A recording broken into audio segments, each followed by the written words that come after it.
नमस्कार दोस्तों, क्राइम तक में आप सबका स्वागत है और मैं हूं सुप्रतिम बैनर्जी।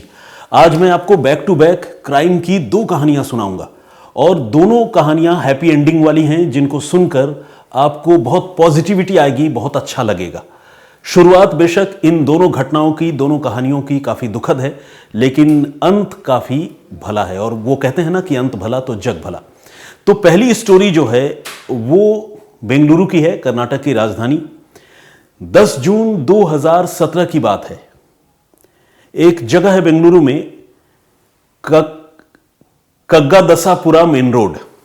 अब मैंने पहले भी इस बारे में अपना एक्सक्यूज आप लोगों को दे रखा है। मतलब साउथ इंडिया की जगहों के नाम ऐसे हैं कि ठीक से बोल पाना, प्रोनाउंस करना थोड़ा चैलेंजिंग हो जाता है। लेकिन खैर, मैंने जो समझा है उसके मुताबिक दसापुरा मेन रोड एक जगह है बेंगलुरु में। और वहां 10 जून 2017 की रात को एक लड़का अपने दोस्त के घर के सामने खड़ा था और दोनों लड़के यानी दोनों दोस्त आपस में बातचीत कर रहे थे।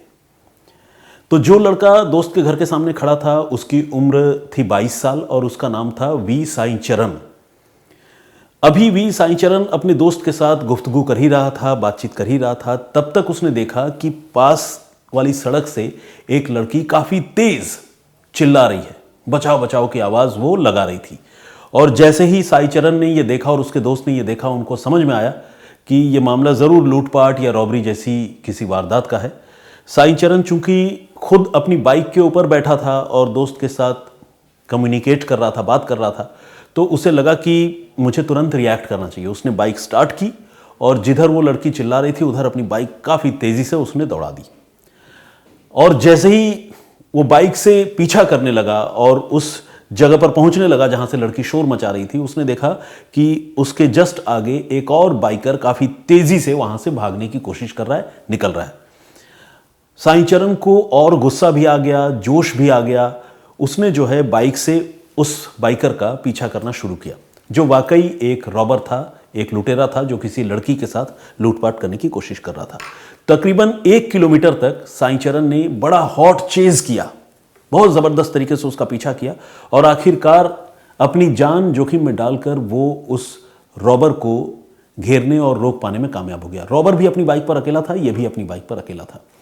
जहां पर साईं चरण ने उस लुटेरे को रोका, उस जगह पर रुकते ही लुटेरे के चेहरे पर साईं चरण ने एक जोरदार घूंसा मारा।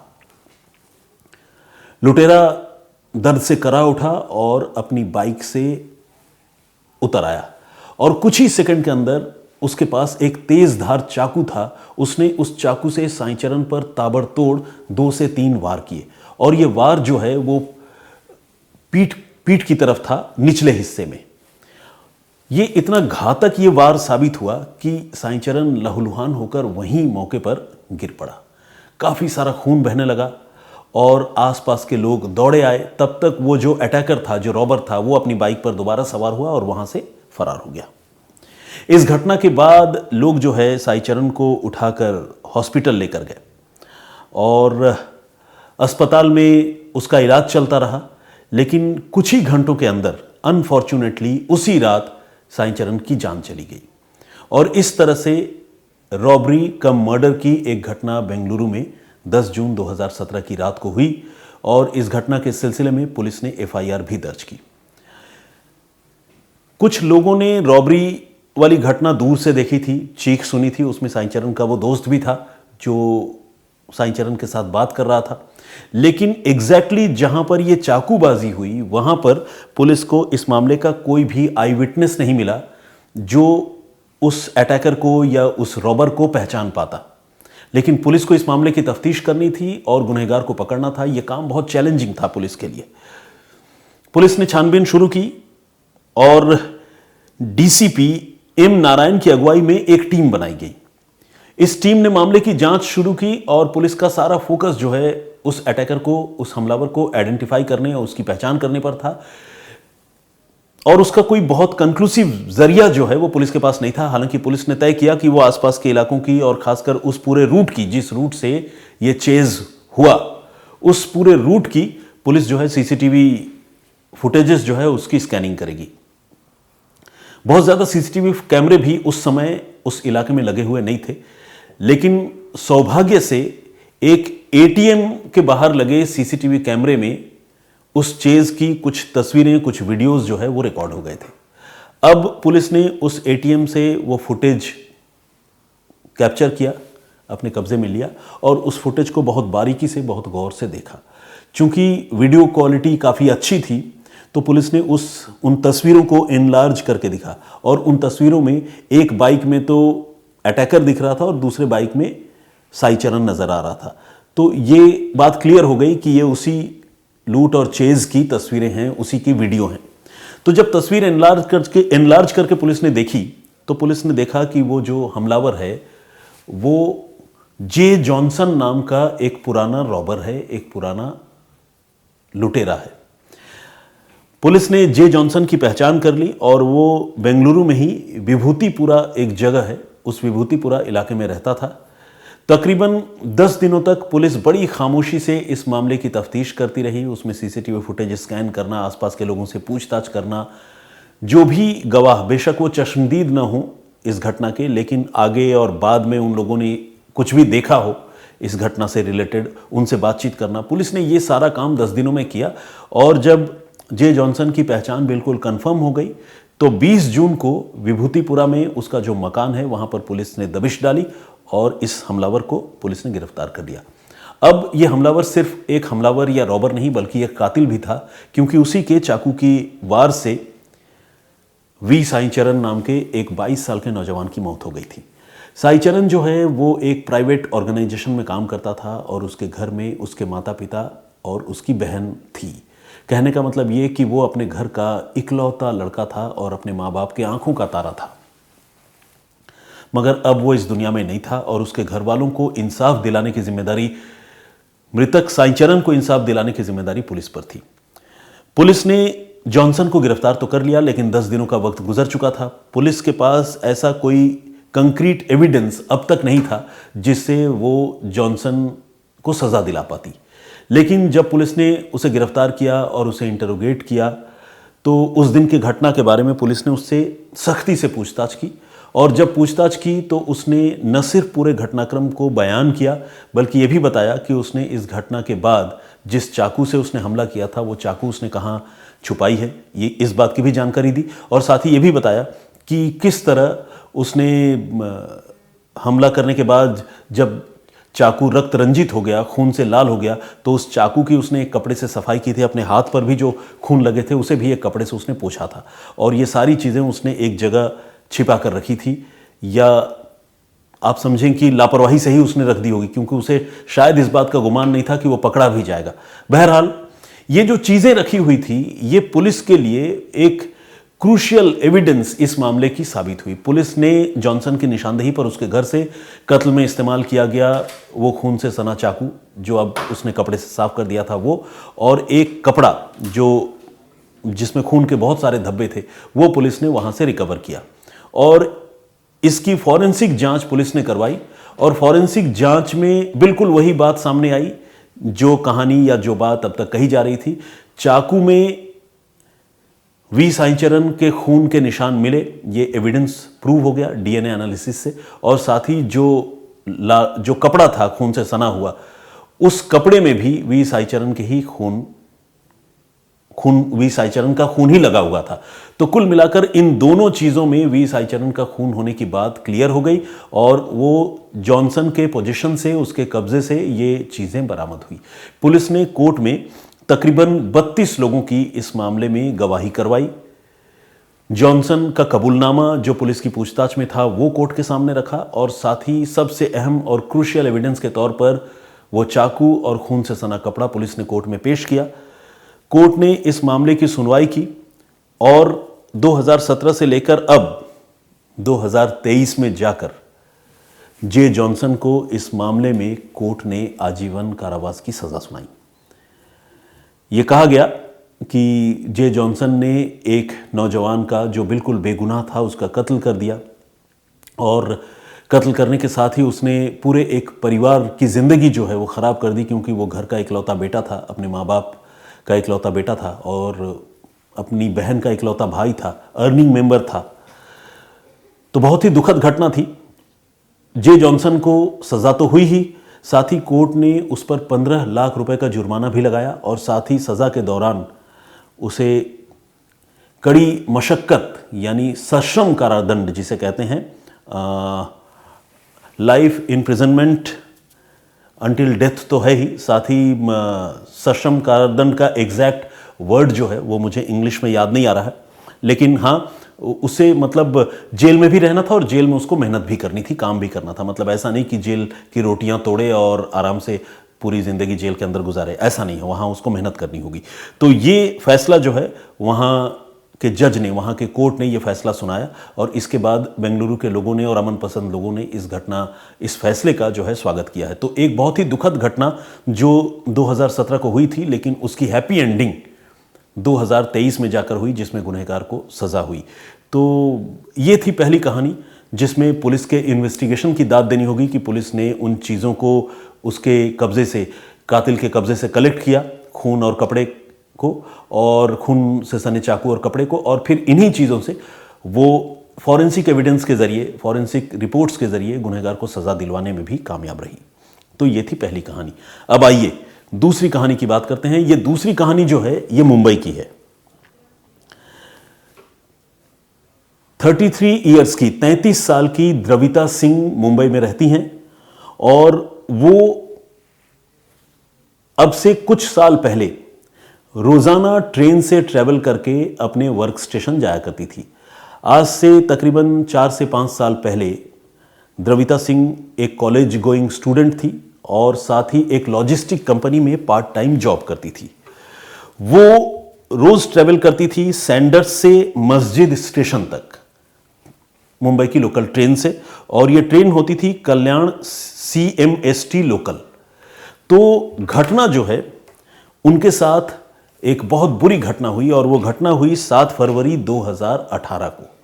7 फरवरी 2018 को द्रविता सिंह लोकल ट्रेन के फुटबोर्ड पर खड़ी होकर ट्रैवल कर रही थी, यानी बिल्कुल दरवाजे के पास, और फोन पर किसी से बात कर रही थी। जो लोग मुंबईकर हैं वो जानते हैं मुंबई में ट्रेनों में लूटपाट की बहुत सारी घटनाएं होती हैं, और वो लोग जो चलती ट्रेन में लूटपाट करते हैं और फिर ट्रेन से या तो कूद जाते हैं या ट्रेन के बाहर से कुछ छीना झपटी करते हैं, उनको मुंबई में बोलचाल की भाषा में फटका रॉबर के नाम से जाना जाता है, क्योंकि वो अचानक घात करके, हमला करके लूटपाट करते हैं। तो द्रविता सिंह की किस्मत जो है इस रोज काफी खराब थी। 7 फरवरी 2018 को एक फटका रॉबर जो लोकल ट्रेन के बगल में घात लगाकर बिजली के एक पोस्ट पर लटक रहा था, लैंप पोस्ट पर लटक रहा था, उसने एक डंडे से द्रविता सिंह पर वार किया और उसका इरादा था द्रविता के हाथ से वो मोबाइल फोन गिराना और छीनना। लेकिन जैसे ही डंडे से उसने हमला किया, द्रविता के हाथ से तो मोबाइल फोन छूटा ही, उसका हाथ जो उसने ट्रेन को जो पकड़ रखा था, ट्रेन के दरवाजे को, वो हाथ भी छूट गया। और आप समझिए कि एक चलती ट्रेन से एक लड़की वहां अचानक नीचे गिर गई, और गिरी भी एक रेलवे ट्रैक पर। और किस्मत द्रविता की उस रोज इतनी खराब थी कि सामने से एक दूसरी ट्रेन आ रही थी। लेकिन अगेन किस्मत खराब भी थी और मैं कहूँगा अच्छी भी थी, वो खुशकिस्मत भी थी। वो ट्रेन के नीचे आ गई, लेकिन इसके बावजूद उसकी जान बच गई। हालात कुछ ऐसे बने कि ट्रेन जो है उससे द्रविता का एक पाँव बुरी तरह जख्मी हो गया, और इस तरह के भयानक एक्सीडेंट के बाद वो बेहोश हो गई। द्रविता को इसके बाद होश नहीं रहा, और जब उसे होश आया तो उसने खुद को मुंबई के भाटिया हॉस्पिटल में पाया। यह भी देखा कि आसपास डॉक्टर और तमाम लोग खड़े हैं, ऑपरेशन की बात कर रहे हैं। द्रविता अब से पहले जो है वो बेहोश तो थी, घटना के फौरन बाद वो बेहोश हो गई थी, लेकिन अब जब उसने खुद को इस हालत में देखा तो वो बहुत दुखी हो गई। वो बुरी तरह रोने लगी, और एक डॉक्टर जो उस वक्त द्रविता के ऑपरेशन की तैयारी कर रहे थे, उस लड़की ने, द्रविता ने उस डॉक्टर का हाथ कसकर पकड़ लिया, और हाथ पकड़कर वो ये कहने लगी कि डॉक्टर प्लीज़ जो भी करना, प्लीज़ मेरे पैर को मत काटना, मेरा पाँव मत काटना, वरना मैं जी नहीं पाऊंगी। और वो फूट फूट कर रोने लगी। आम तौर पर जो डॉक्टर होते हैं वो ज़्यादा इमोशनल नहीं होते, और अगर अंदर से इमोशनल होते भी हैं तो वो अपने प्रोफेशन में उस इमोशन को इन्वॉल्व नहीं करते, क्योंकि अगर वो इमोशनल हो गए तो फिर वो कैसे किसी का ऑपरेशन और ट्रीटमेंट करेंगे। बहुत ही जिम्मेदारी का और बहुत ही खतरनाक भी एक तरीके से मैं कहूँगा डॉक्टर्स का भी काम होता है। तो जो डॉक्टर थे, इस तरह से उस लड़की को रोते हुए देखकर जो है वो कुछ देर के लिए वो भी इमोशनल हो गए, दुखी हो गए। उन डॉक्टर का नाम है डॉक्टर शैलेश रानाडे। तो डॉक्टर शैलेश रानाडे ने जब द्रविता को इस तरह से रोते हुए देखा, द्रविता उनके हाथ को कसकर पकड़कर रो रही थी, तो उनको भी बड़ा दुख हुआ। और फिर उन्होंने ये कोशिश की या तय किया अपने बाकी डॉक्टरों से भी कंसल्ट करके, साथियों से, सीनियर से कंसल्ट करके, कि अगर हो सके तो द्रविता की टांग जो है उसे काटने से वो बचा लें। और इस कोशिश के बाद वो इसमें काफ़ी हद तक कामयाब रहे। टांग तो नहीं कटी, पैर का एक हिस्सा और 3 से 4 उंगलियां द्रविता की काटनी पड़ी, और कई सारे ऑपरेशंस उनके पांव पर हुआ, द्रविता के पांव पर। लेकिन फाइनली टांग कटने से द्रविता को बचा लिया गया और वो धीरे धीरे रिकवर करने लगी, धीरे धीरे ठीक होने लगी। इस बीच कई बार अस्पताल के बिस्तर पर पड़े पड़े ऐसे हालात भी पैदा हुए, ऐसा टाइम भी आया जब द्रविता को लगा कि शायद अब उसे जिंदा नहीं रहना चाहिए, उसे खुदकुशी कर लेनी चाहिए। लेकिन फिर भी द्रविता को उसके घर वालों ने भी हौसला दिया, और खुद डॉक्टर रानाडे जो द्रविता को ट्रीट कर रहे थे, उन्होंने भी द्रविता की बड़ी हौसला अफजाई की। असल में किसी भी दूसरी लड़की की तरह द्रविता के भी बहुत सारे सपने थे। यंगस्टर्स की आंखों में बहुत सारे सपने होते हैं। द्रविता जो है एक रनर बनना चाहती थी, दौड़ना चाहती थी, कुछ एथलेटिक्स में भी उसका रुझान था, वो डांसर बनना चाहती थी, बहुत सारे सपने थे उसके। और जब उसे लगा कि अब मेरी टांग कट जाएगी तो उसको एक ही झटके में लगा कि मेरे सारे सपने चूर चूर हो जाएंगे। ये बात उस लड़की को बहुत परेशान कर रही थी। लेकिन डॉक्टर की जिम्मेदारी से उसका ट्रीटमेंट करना, और न सिर्फ ट्रीटमेंट करना बल्कि उसको हौसला देना, उसको साइकोलॉजिकली मैसिव सपोर्ट देना, ये बड़ा काम आया। और द्रविता धीरे धीरे ठीक हो गई, और ठीक होने के बाद उसकी अस्पताल से छुट्टी हो गई, वो घर गई, और घर जाने के बाद वो अपने ड्रीम को चेज करने लगी। उसने डांसिंग की प्रैक्टिस शुरू की और वो डांस भी करने लगी। धीरे धीरे पहले वो चलने लगी, फिर वो दौड़ने लगी, और इस तरह से उसने अपने आप को एक मैराथन के लिए भी तैयार किया। इसी बीच पाँव में पट्टी बांधे हुए हालात में और पाँव का आधा टुकड़ा कटा हुआ हालत में, जख्मी हालत में उसने ग्रेजुएशन का इम्तिहान भी दिया, और एक इंटरनेशनल मेडिकल कॉन्फ्रेंस में थाईलैंड में भाग लेकर आई, जिसमें उसने अपने साथ हुई पूरी घटना को तफसील से लेक्चर के तौर पर बयान भी किया। तो कहने का मतलब ये कि द्रविता को उसकी तकदीर ने या एक बुरे वक्त ने, एक रॉबर ने जिस तरह से परेशान किया, द्रविता ने उतने ही ताकत से अपने उस नेगेटिव सिचुएशन से बाहर आने की कोशिश की, फाइट बैक किया। और इस फाइट बैक का क्लाइमेक्स, या जिसे कहते हैं कि सबसे ऊंचा और आला मुकाम, तब आया जब द्रविता ने इसी साल 15 जनवरी 2023 को जब टाटा मुंबई मैराथन का आयोजन हुआ, द्रविता ने उसमें पार्टिसिपेट किया। और आपको जानकर बहुत अच्छा लगेगा, खुशी होगी कि इस मैराथन में 55,000 लोगों ने भाग लिया था, और इस लड़की ने, 33 साल की द्रविता ने 47 मीटर में 6 किलोमीटर की दूरी उस मैराथन में तय की। द्रविता के खुशी के आंसू अब नहीं रुक रहे थे। इस मैराथन के बाद बहुत सारे लोगों ने उसे कॉन्ग्रेचुलेट किया, बधाई दी, और उसके जज्बे, उसके जोश और उसकी जो मेंटल पावर है, उसकी लोगों ने बड़ी ज़बरदस्त तारीफ की। द्रविता को अब एक प्राइवेट बैंक में नौकरी मिल गई है। वो अब फिर से रेगुलर ट्रेन में ट्रैवल करती है, साथ में वो अपने दूसरे ड्रीम्स, डांस वगैरह भी उसको फॉलो कर रही है, चेज़ कर रही है, और एक खुशहाल ज़िंदगी जी रही है। लेकिन जो द्रविता सिंह की ज़िंदगी का ये पहलू है, एक्सीडेंट से लेकर फिर से एक आम ज़िंदगी जीने तक, वो पहलू बहुत ही दुखद भी है और बहुत ही शानदार भी है। जो लोग किसी भी वजह से परेशान हैं, उनको द्रविता की कहानी से सीख लेनी चाहिए, और मुझे लगता है कि ऐसी कहानियाँ हम सारे लोगों को सुननी चाहिए, पढ़नी चाहिए और जाननी भी चाहिए। तो खैर, आज की 2 कहानियाँ यहीं तक। मैं कल फिर हाजिर होऊंगा किसी और वाक़ये, किसी और कहानी के साथ। लेकिन इससे पहले कि मैं आप सबसे इजाज़त लूँ, मैं अपने कुछ दर्शकों के नाम और उनके कमेंट्स पढ़ना चाहता हूँ। पिछली कहानी जो मैंने आप सबको सुनाई थी, वो कहानी थी कुछ कातिल लड़कों की, जिन्होंने अपने ही एक दोस्त का कत्ल कर दिया था, क्योंकि उस दोस्त का इन लड़कों की में से एक की बहन के साथ अफेयर था और ये इतने शातिर कातिल थे। दिल्ली की घटना थी जिसमें लड़कों ने हत्या करने से पहले ही अपना मोबाइल फ़ोन जो है वो बेच दिया था और सिम कार्ड तोड़ दिए थे ताकि कत्ल के बाद पुलिस उन्हें पकड़ ना पाए। उनकी सोच ऐसी थी कि उन्होंने कत्ल करने के बाद हरिद्वार में जाकर गंगा में नहाया भी, ये सोच कर कि अगर हम गंगा में नहाएंगे तो हमारे पाप धुल जाएंगे। लेकिन इतना सब करने के बावजूद पाप तो धुले नहीं, बल्कि पुलिस ने उन्हें गिरफ्तार कर लिया और अब वो सलाखों के पीछे हैं, गिरफ्तार कर लिए गए हैं। आने वाले दिनों में उन्हें सज़ा भी होगी, इतना तो तय है। खैर, ये थी दिल्ली की कहानी जो हमने आपको पिछले एपिसोड में सुनाई थी। उसमें बहुत सारे लोगों ने कमेंट किया है, कुछ लोगों के नाम मैं लेना चाहता हूँ। एमी है न्यूजीलैंड से, रेगुलर कमेंट करती हैं, हमारा वीडियो देखती हैं, thank you very much. Sonam ने भी कमेंट किया है, बहुत बहुत स्वागत आपका।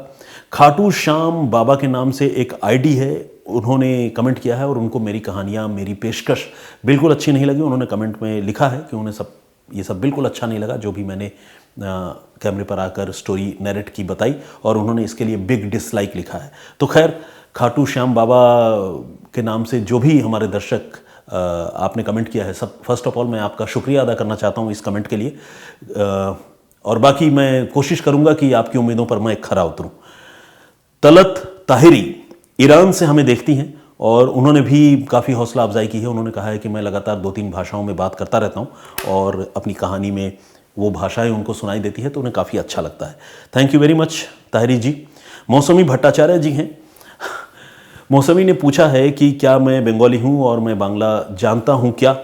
तो मेरे हिसाब से ये एक बहुत बड़ा कॉम्प्लीमेंट है, क्योंकि अगर आप किसी बंगाली इंसान को बात करते हुए सुनते हैं हिंदी में, और वो भी इस तरह से जिसमें किसी को पूछना पड़े कि मैं बांग्ला जानता हूँ क्या, तो ये मेरे हिसाब से एक अच्छा कॉम्प्लीमेंट है। Thank you very much. बिल्कुल, आमी बांग्ला जानी। देवराज शर्मा जी हैं सिलीगुड़ी से, इन्होंने पूछा मेरा बर्थडे कब होता है। मैं आपको जल्दी से बता दूं, 12 मार्च को मेरा बर्थडे होता है। प्रिया संजय रेगुलर कमेंट करती हैं, बहुत बहुत स्वागत आपका। एक प्लेबॉय के नाम से एक आईडी है, वो बार बार लगातार मुझसे ये पूछ रहे हैं कि मेरी कितनी गर्लफ्रेंड्स हैं। तो मैंने इनको पहले भी जवाब दिया था कि कोई गर्लफ्रेंड नहीं है, लेकिन इसके बावजूद उन्होंने फिर से पूछा है, शायद वो मेरा पिछला जवाब जो है वो सुन नहीं पाए।